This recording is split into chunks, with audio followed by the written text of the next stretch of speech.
You're at the Coaching Inn, 3D Coaching's virtual pub, where we enjoy conversations with people who are engaged in the world of coaching. A couple of things in advance of today's episode of the Coaching Inn. Firstly, whatever platform you're listening to, do subscribe or follow the podcast, and then you'll make sure that you get every new episode as they drop, because they're now dropping. We're dropping 4 episodes every 3 weeks. So that'd be great. Secondly, our guest today, Iris, and I do some of the exercises from her book, which you can't hear. So we've clipped a bit out of the silences. So it might feel that it jumps slightly, but bear with us because it's a really worthwhile episode. Thank you. Enjoy. Welcome to this week's edition of the Coaching Inn. I'm Claire Pedrick, your host, and today I'm with Iris Clermont in Germany to talk about her book, Team Rhythm. So in a minute, I'm going to ask you to introduce yourself, Iris, but what I need to say to you is last week's podcast led so beautifully into this week's, like it was as though we had planned it. Okay.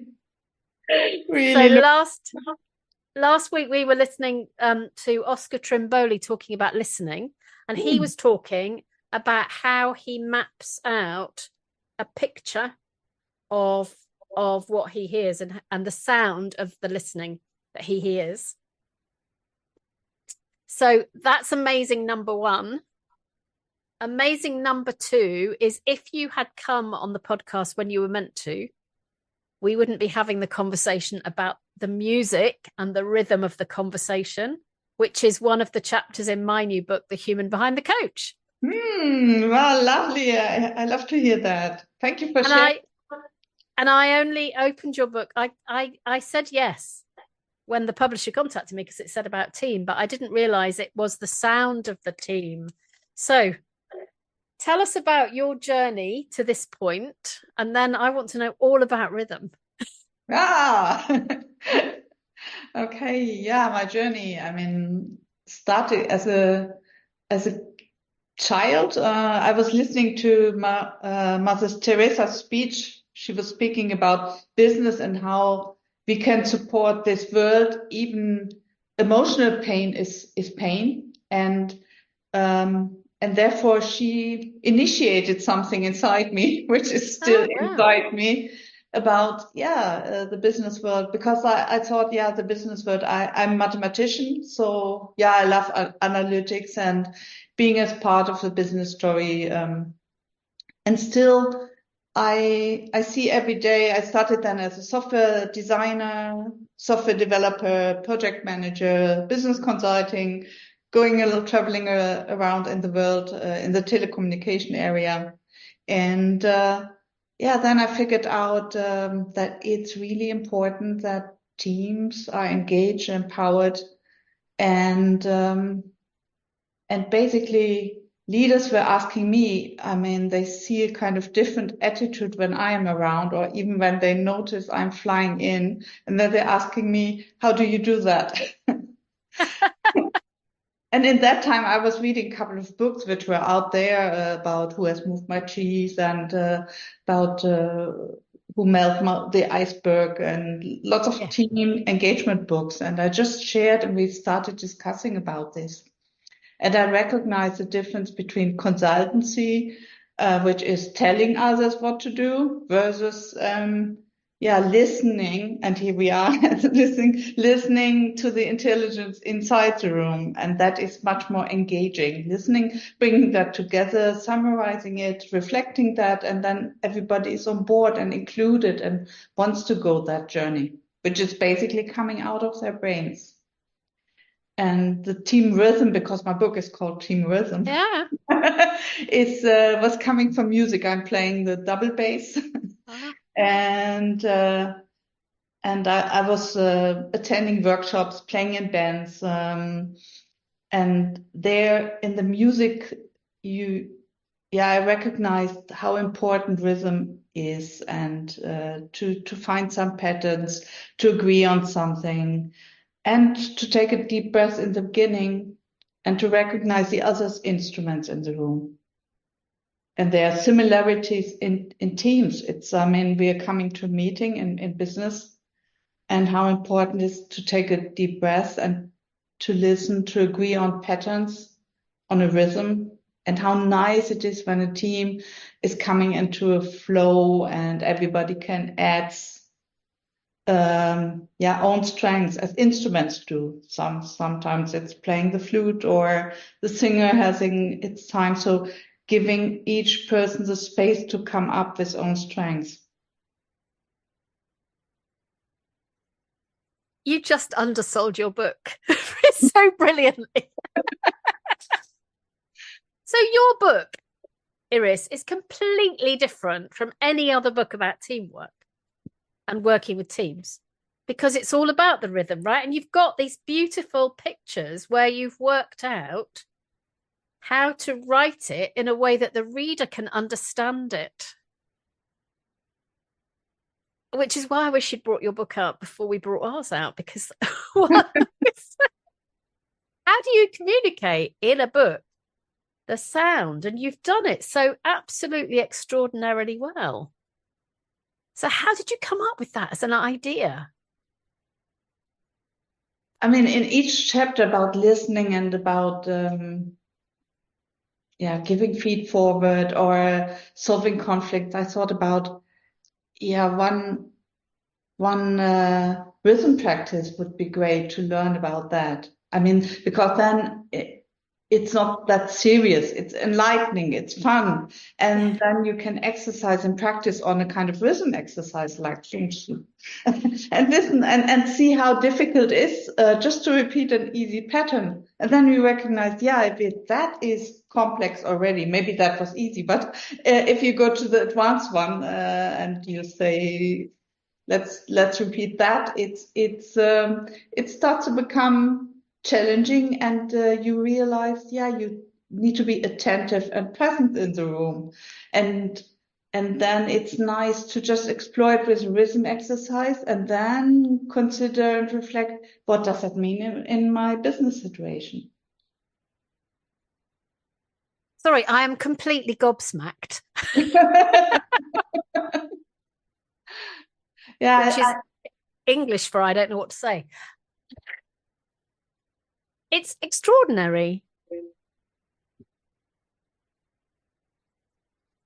And the idea came up with me doing music since I'm a child. My youngest son, he came up with some ideas because he's studying music and he's creating music, and he came with the rhythm exercises. We explored them together, so they fit from a musical perspective, and then bringing that into the business situation.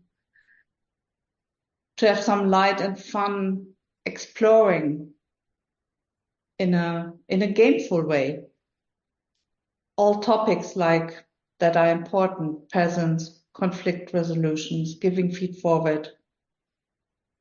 We went to the theatre on Thursday last week, and it was a musical theatre company, and they wanted the audience to join in.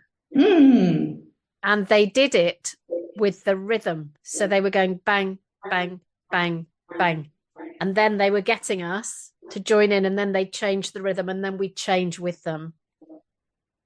So paint me a picture of what that actually looks like in an organization, because I'm so super excited, but I'd love to. Yeah, as the whole team is exploring, I mean, they go in pairs and then they explore this kind of rhythm exercise, one with the other is in pairs, and then exploring, okay, what does that mean for my business situation? And then they realize, okay, it's really important to listen what others are saying. And then they come together and share their rhythm experience, which they have. Or if we look at there's some exercises in pairs and some exercises are in the whole group. So my second favorite after the listening one is a conflict resolution, because then it's how to one team or the majority of the team is starting with one rhythm, and just three, which are volunteers, they try to disturb the whole other team. And what does it mean to disturb them, to get them out of their rhythm? They really need to be convinced. And after this beautiful exercise, then the reflection is about, it's not that critical to have a conflict. That is part of the journey. But how we address it, are we convinced, or do we just want to disturb and then we give up because that is not really good? But if we are convinced and if we make our points, then suddenly, it's accepted. The others are listening because they are disturbed. They're listening to this other rhythm, which is also in the room. And after a couple of times exploring the easy rhythm, the advanced rhythm, they explore even more and more and can take that into their daily business. And they have a fun experience with that one. Because it's much less confronting, isn't it, to say, once you've learnt rhythm together, to say we seem out of rhythm here, because that feels like an external observation rather than an internal judgment. Yeah, and it's in that way it's out of their daily conflicts. It's not about words. It's about this rhythm experience, which is nice and gameful, and then transfer this nice exploration into couldn't our conflict, which we do with words, can't we do that similar to the experience which we had in the team rhythm exercise? Because it's basically words are not so much different from rhythm. I mean, they're in a rhythm pattern. And I observed, if I may share that, it's not in the book, but I just remember a team observing their verbal patterns which they have, because one team was really nice.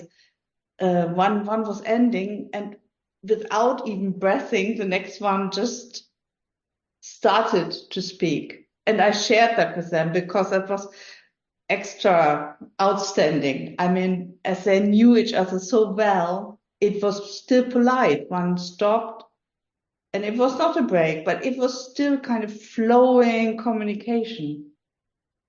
As if they would feel the other one is ending, now I can start.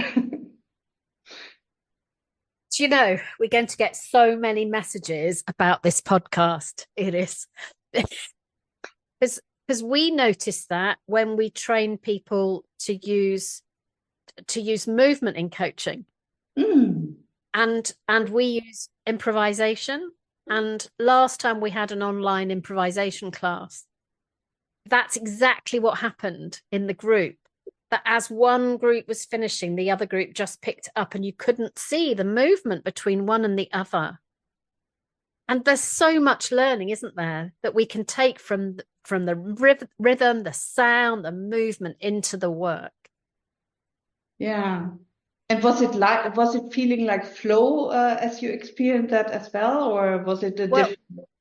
Well, what was it really interesting was there were, I think, 10 or 12 people there, and they liked it so much that they said it would be better if they could see it than if they participated in it. So they suggested that we split the group into two, and that one did it and the other one watched, and then they swapped over. And when the first group did it, it was terrible. They couldn't stay together. They were all taking over from each other.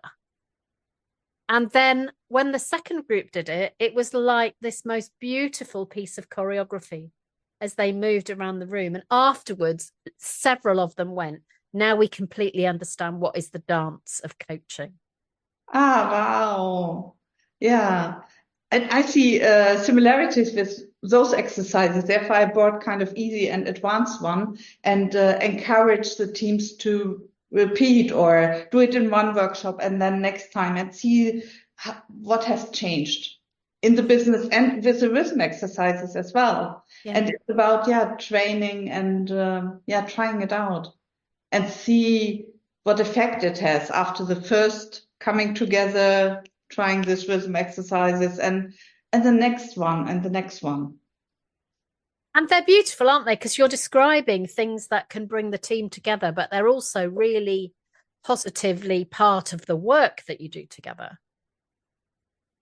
Yeah, and on top of the rhythm exercises, each one is a rhythm exercise. I have another exercise which I invented as well, just individualized for one first client, and then I just change it slightly every now and then. But the basic is in the book. So in each chapter there is a rhythm exercise to each skill on the I forgot the name of the instrument it's on. Of this say it in your language. Xylophone. Xylophone. Yeah. Xylophone. Yeah, it's like each step. So first getting synchronized, raise efficiency, steps, tones, and then the final one, gaining from diversity and really continuously improve. Wow. You need to thank Oscar Trimboli for that, because he said that when you were working with somebody last week's episode, he said if you're working with somebody whose first language isn't the same as the language you're using and they can't find a word, get them to say it in their own language and then they'll be able to find it. Yeah. Thank you. Little experiment there. And there was even one more which motivated me to write the book, or to call it Team Rhythm, because there is a beautiful film by the Berlin Orchestra, and a friend of mine is playing as well double bass in the Berlin Orchestra. And there was a film out there, Rhythm Is It? Oh. And it was about rhythm. They went to schools and children were learning about rhythm and raise their skills, building trust, feeling the presence as well with rhythm. And then they had a kind of audience and celebration afterwards. And they learned as well, because part of this is about, as well, focus, learning to focus, being aware of own body and mind. And this to feel the sound. Yeah. I can't wait to share with you last week's podcast. It's not yet out there. No, it isn't out there yet, but it will be. Well, by the time this episode is broadcast, it will be out there. So he was talking about learning from Evelyn Glennie. Have you heard of Evelyn Glennie? Not yet. You have now. She is a British percussion player and she is completely deaf. Oh. So she hears the sound through her body. I first heard her play many, many years ago. She is extraordinary, but the whole rhythm is experienced somatically and not through hearing at all. Wow, how impressive. Wow. So much to learn. Yeah. And then you see how deep rhythm is inside us, right? Yeah. And it accesses, doesn't it?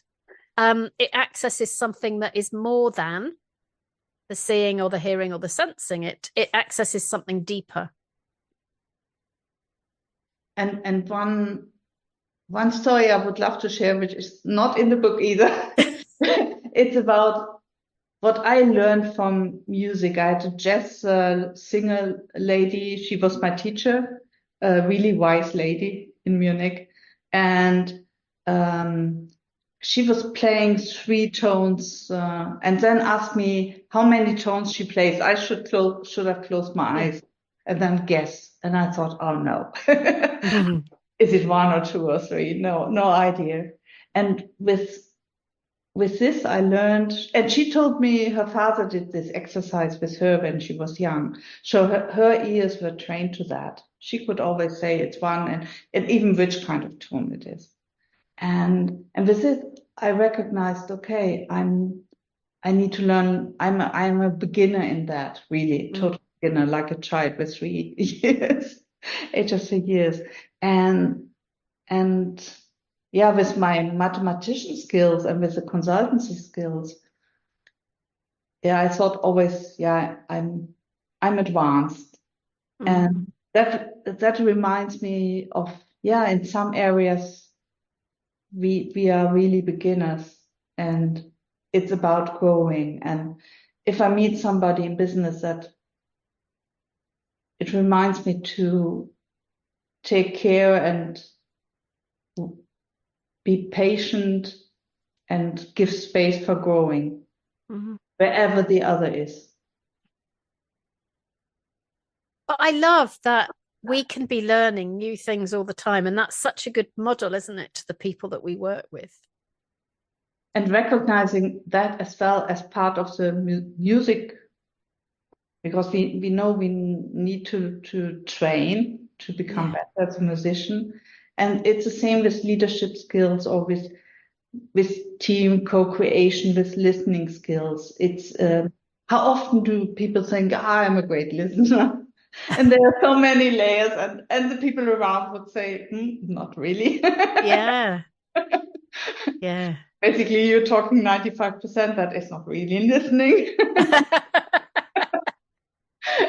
And being aware, there is something to grow here, there's something to learn here. And facing that in kind of in a hobby, in music, in rhythm, whatever, that makes it light, and it doesn't harm. In business, it's more like, that is me, and I need to show up here, I have something to lose. But if you feel that in music, then even if you transfer that learning into business, then you do not have anything to lose. I mean, if you're honest, I mean, that makes you stronger. If you know you can grow, that gives you more strength. And that is the vulnerability, what some other books are talking about. Yeah. Yeah. But you're talking about really practical things that we can do to learn it and to put it into practice. Because I know that, so I listen to a lot of recordings of people coaching. Tomorrow, I will be listening to people coaching live. And I know that having had this conversation with you, I will be noticing the rhythm. Dun, dun, dun, dun, dun, dun, dun. So my question to you is, what have you noticed is the impact of what you now know in one-on-ones? In one-on-ones with my clients. Yeah. Yeah. Yeah, that they're, and as well what I read afterwards, because when they write me references, because then I have it black on white, so to say, Yeah. how they really profit on that. And I encourage them to really tell me the truth with the reference, because that helps me on my journey. And what they're writing is basically, it was, that they learned some easy practical tools to explore, to grow with their skills, and it made their business life easier. And that was Wow. my intention, basically, why I'm doing this job, and not fully focusing on mathematics and analytics. Share with us an example of what you might teach. Pardon me? Can you share with us an example of what you might teach around rhythm? We can try it. We can make an example together if you like. Yeah, let's do that. Just we can do the listening exercise. So we start with an easy one. Is that okay for you? It's fine. Yeah, I okay. do realize that I am now exposed to all our listeners.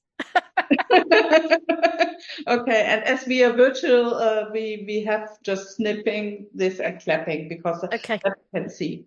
Okay, then we start with an easy exercise. And I start the easy one, and you repeat. Okay. Okay, so, wow. So how was that for you? There's something beautiful, isn't there, about picking up where somebody left off? And now it would be your turn. You can invent something or create a rhythm with those. And I would repeat. Yeah. Oh dear. You see, in coaching, for me, the coach follows the other person. So leading is hard. Okay, I try.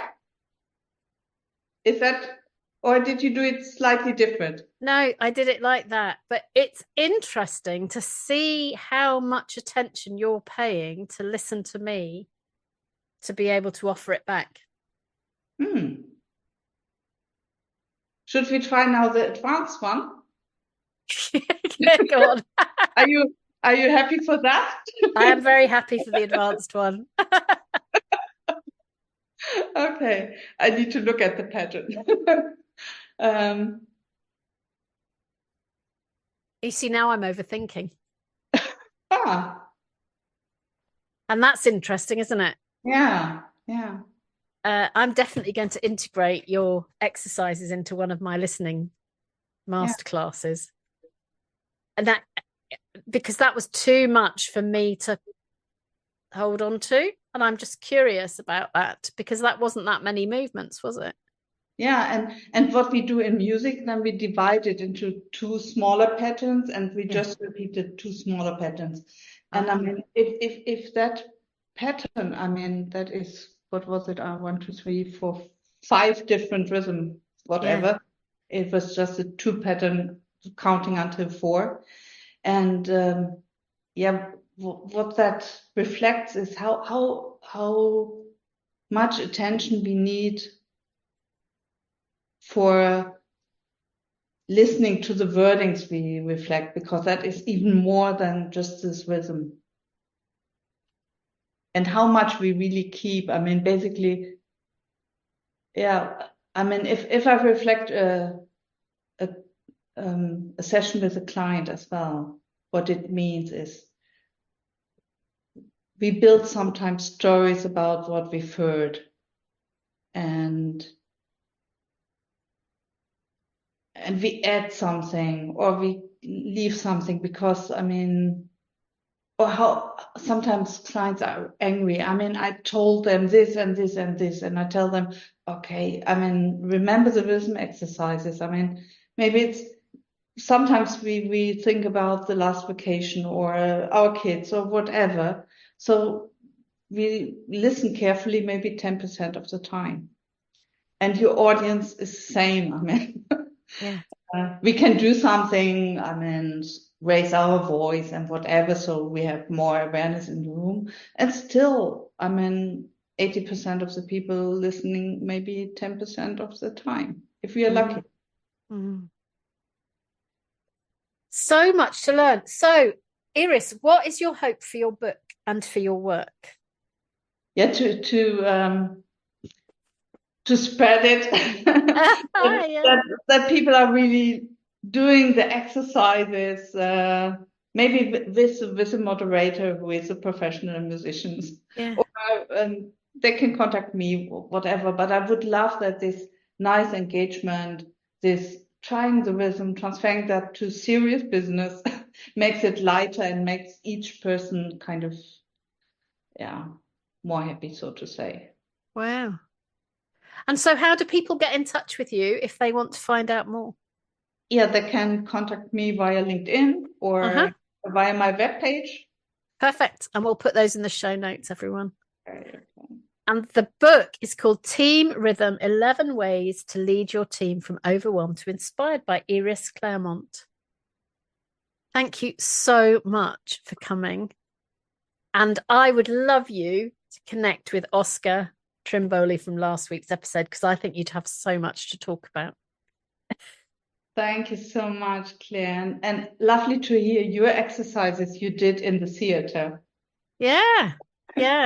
And now I will revisit the chapter on the sound of coaching and the sound of conversations through your insights about rhythm, and probably fill my margins with lots of new ideas. So really appreciate you coming to the Coaching In today, Iris. Thank you. And all the best to the audience. Thank you so much. Thank you for listening, everybody. See you next time. Bye-bye. If you've enjoyed what you've heard today, we'd love you to share the podcast with a friend or leave a comment on social media. And if you'd like to become a regular at the Coaching In, you can subscribe on Podbean and all major podcast channels. We look forward to welcoming you next time. You've been listening to The Coaching In, 3D Coaching's virtual pub.